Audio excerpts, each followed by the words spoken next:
বাংলা জিতে নেওয়ার পর বিজেপি সরকার যে প্রথম এবং সবচেয়ে বিস্ফোরক পদক্ষেপটি নিয়েছে তা চারিদিকে তোলপাড় ফেলে দিয়েছে।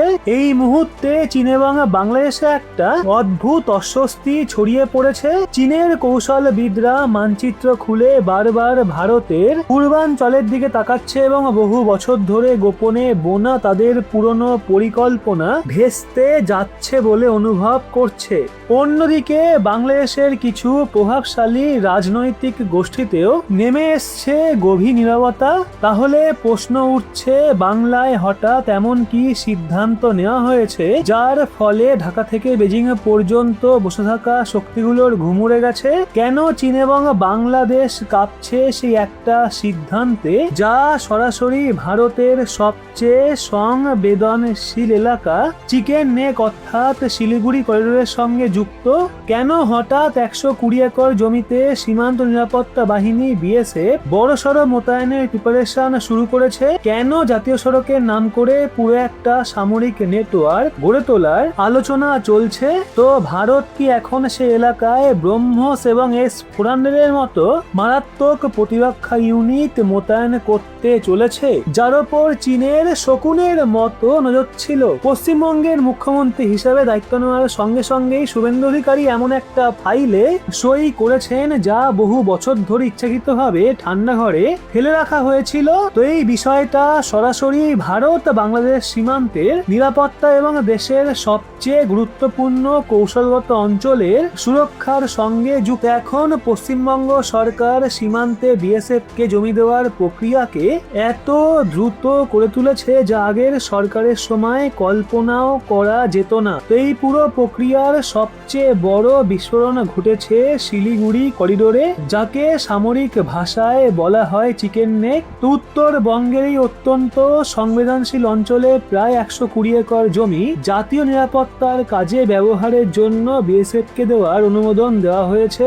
এখন এই মানচিত্রটা মাথায় কল্পনা করুন এবং বুঝুন চিকেন নেক আসলে কি, আর চীন কেন এটা নিয়ে এত পাগল।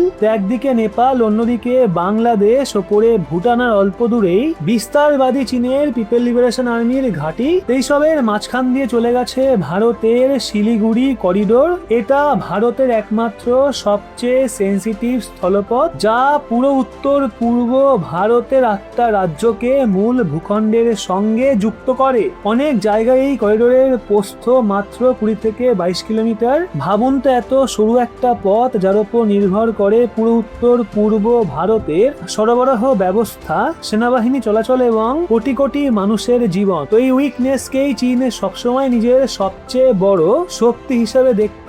বহু বছর ধরে চীনের কৌশলবিদদের স্বপ্ন ছিল কোনো বড় সংঘর্ষের সিচুয়েশনে চুম্বি ভ্যালি দিয়ে নেমে সেই 22 কিলোমিটারের করিডোর ব্লক করে দেওয়া। যদি তা হতো তাহলে পুরো উত্তর পূর্ব ভারত মূল ভূখণ্ড থেকে বিচ্ছিন্ন হয়ে যেত। তো শত্রুপক্ষ এলাকায় অস্থিরতা তৈরি করে ভারতের সামনে একটা দুঃস্বপ্নের মতো কৌশলগত চ্যালেঞ্জ তৈরি করতে চাইছিল। কিন্তু এখন সিচুয়েশন পুরো বদলে গেছে। এখানে ব্যাপক নিরাপত্তা অবকাঠামো গড়ে তোলার ভারতের সিদ্ধান্ত বেজিং এবং ঢাকার ঘুম উড়িয়ে দিয়েছে। তো সরকারের এই পদক্ষেপ শুধু 120 একর জমি বিএসএফ কে দেওয়ার মধ্যেই সীমাবদ্ধ নয়, আসল খেলা আরো বড়।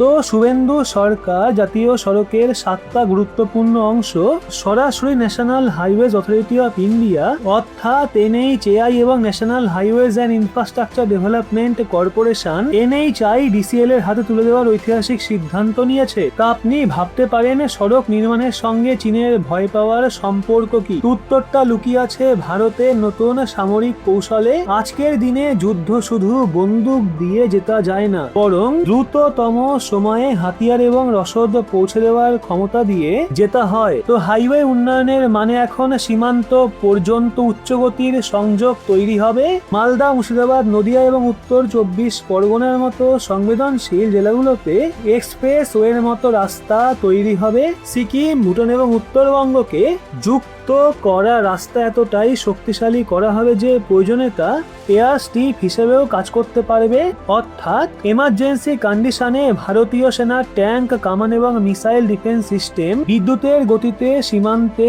পৌঁছে যেতে পারবে। চীন এবং বাংলাদেশের কৌশলগত মহলে আসলে ভয় এখানে, তারা বুঝে গেছে ভারত আর শুধু বেড়া বা তাদের ওপর নির্ভর করছে না, বরং পুরো চিকেন নেক অঞ্চলকে একটা ফুল স্কেল সিকিউরিটি জোনে রূপান্তর করছে। 120 একর জমিতে বিএসএফ এর উপস্থিতি মানে শুধু ব্যারাক নয়, এটা একটা বড় অবকাঠামোর ইঙ্গিত যেখানে উন্নত ড্রোন, নজরদারি, হাইটেক র্যাডার, লজিস্টিক হাব এবং প্রয়োজনে সেনাবাহিনী স্ট্রাইক ইউনিট মোতায়েন করা যাবে।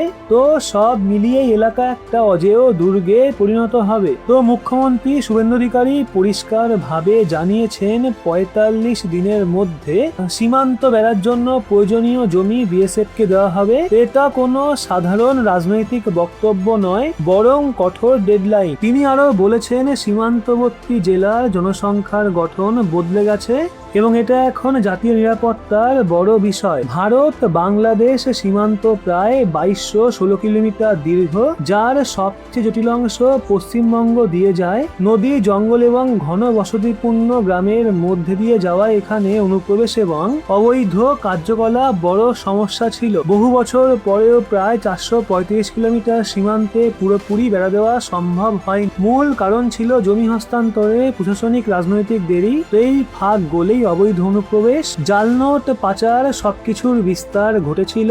এটা শুধু আইন শৃঙ্খলার সমস্যা নয়, বরং ভারতের বিরুদ্ধে একটা নীরব যুদ্ধ ছিল।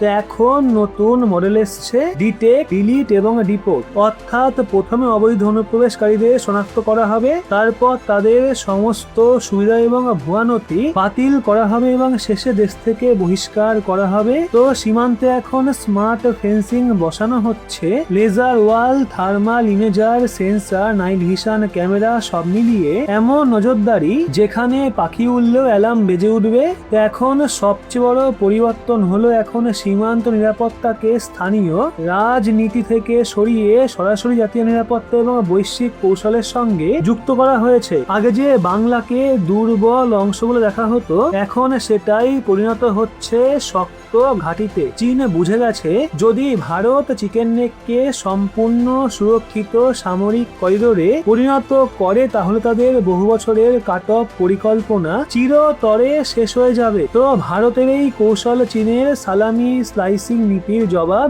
এখন এই করিডোর নিরাপদ এবং প্রশস্ত হলে ব্রহ্মস মিসাইল এবং S-400 ডিফেন্স সিস্টেম সহজেই মোতায়েন করা যাবে। ভবিষ্যতে ডোকলাহামের মতো কোনো সিচুয়েশন তৈরি হলে ভারত 24 ঘন্টা প্রস্তুত থাকবে। এটাই নতুন ভারত, যে আর কোনো চাপের কাছে মাথা নত করবে না। পূর্ব সীমান্তে যে প্রাচীর তৈরি হচ্ছে তা শুধু ইট পাথরের নয়, এটা ভারতের অটল ইচ্ছাশক্তির প্রতীক। দেশের 1 ইঞ্চি জমি বা একজন নাগরিকের নিরাপত্তা নিয়ে কোনো আপোষ হবে না। যারা এতদিন সীমান্ত পেরোনোকে অধিকার মনে করত, তাদের জন্য সেই পথ এখন চিরতরে বন্ধ হয়ে গেছে। তো বন্ধুরা, এখন এই বিষয়ে আপনার কি মতামত অবশ্যই লিখুন কমেন্টে। ভিডিওটি ইনফরমেটিভ মনে হলে লাইক করে শেয়ার করুন আপনার বন্ধু বান্ধবদের। সেই সাথে এরকমই লেটেস্ট ইনফরমেটিভ ভিডিও পেতে সাবস্ক্রাইব করে চোখ রাখুন রহস্য বাংলার পর্দায়।